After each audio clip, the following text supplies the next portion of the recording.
Hey, this is Adia. I hope everything is well with you.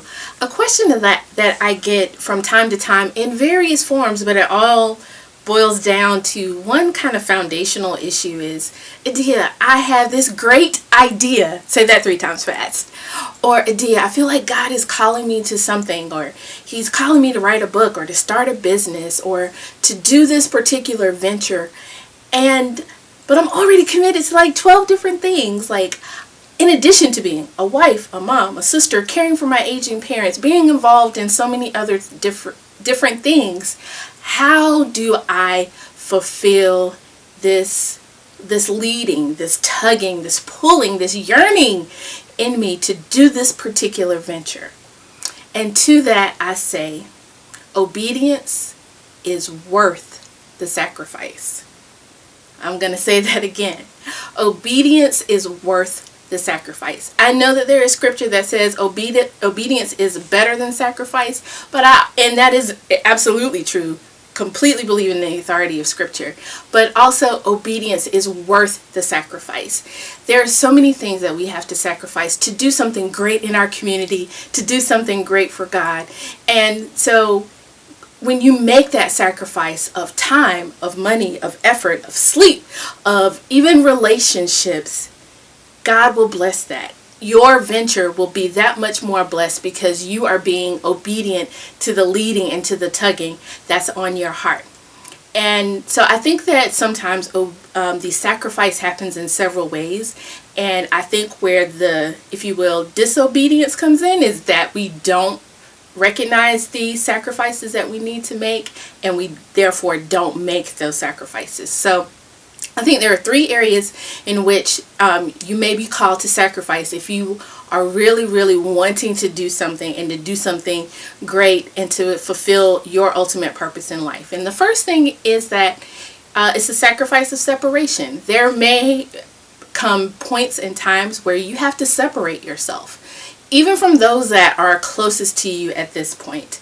I do have friends, I've experienced this personally, where people that I thought would be in my life for the rest of my life no longer have that place of prominence. And I still love them, we still love each other, but our relationship is just different. And I had to come to the realization that it's not them, it's not me, it's just ultimately the purpose that I have in life. That doesn't make me better than them. It doesn't make them lesser than me. I am not superior. They are not inferior. They do great and amazing and wonderful things. But on this particular journey and at this particular juncture, I've had to not have as close a connection with certain people as I have in the past. And so sometimes we resist that because, oh, she's been in my life forever. We've been friends since kindergarten. But God is saying, but I want to put somebody in your life that's going to help you fulfill your purpose. And so we resist that. And I think sometimes we drag out the process. We make it a little bit harder. Lord knows I have. And we just need to recognize that sometimes the obedience that we need to have to do God's purpose or to do what it is that we want to do may require separation. It may even require a separation from our family, in terms of time. We may have to spend some time separate and apart from them, really working on, honing, taking classes, whatever it is that we feel like we need to do in order to accomplish this ultimate purpose. It is not a bad thing. It does not have to be a permanent thing, but it does have to be done if ultimately your purpose is to be established and to be accomplished. The second area is saturation. Sometimes you have to completely immerse yourself in whatever it is that you are ultimately trying to accomplish. You have to read, you have to watch, you have to learn, you have to get your hands in and get dirty and figure it all out for yourself in order to really fully walk into that purpose and to do it with excellence and to do it with care and to do it in a systematic way that is really unique and even unique to you and your own personality. There are thousands of ways to do 1,000 different things, but there's only one way for you to do that particular thing. And so you do have to spend some time saturating yourself in whatever that particular niche is, whatever that particular brand or product or purpose or calling is, so that you can really hear and find out and learn, how am I supposed to do this versus how my friend is doing it versus how someone else is doing it. And then lastly, the obedience that's required to really walk in your purpose requires negotiation. It does. I find that we as women, we are not very good negotiators when it comes to our own behalf. We'll negotiate for our children, we'll negotiate for our loved ones, we'll negotiate for our friends, but we are not as confident and not as skilled at negotiating for ourselves. We wear so many hats. We have so many different responsibilities, and they're all good. But ultimately, at the end of the day, we are responsible for fulfilling the purpose that is destined for our lives. And that's something only we can do. We push people that we love and that we care about to fulfill that purpose.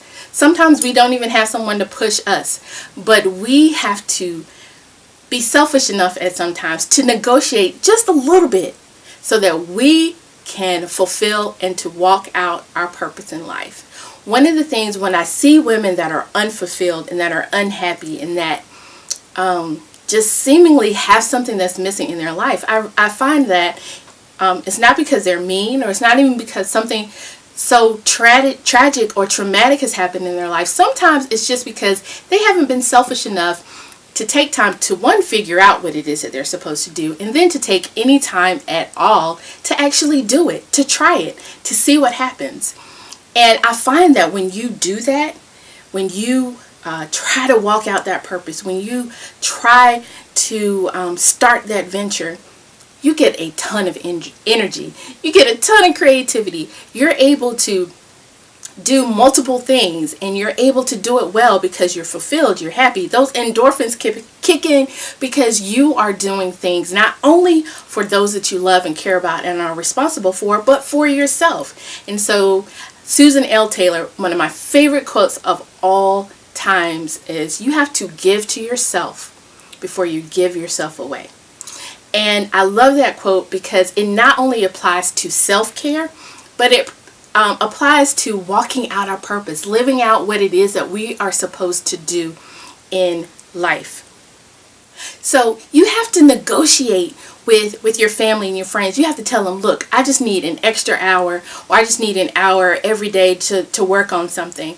If you can just give me that hour, if you can, either pick up the kids or fend for yourself for dinner, just give me an hour. It may require that you have to either get up an hour earlier or stay up an hour later at night to work on those things and to get some momentum going with that. Don't do it to the point of exhaustion. However, work a little bit on it. Try to accomplish one thing a day towards your purpose, and you will really start to feel good. You'll start to see some momentum. And honestly, God will open up the heavens. The universe will open up, and everything that you needed will all of a sudden start attracting itself to you. It is His will for your life, and it is up to us to walk in His will. Take care and be blessed.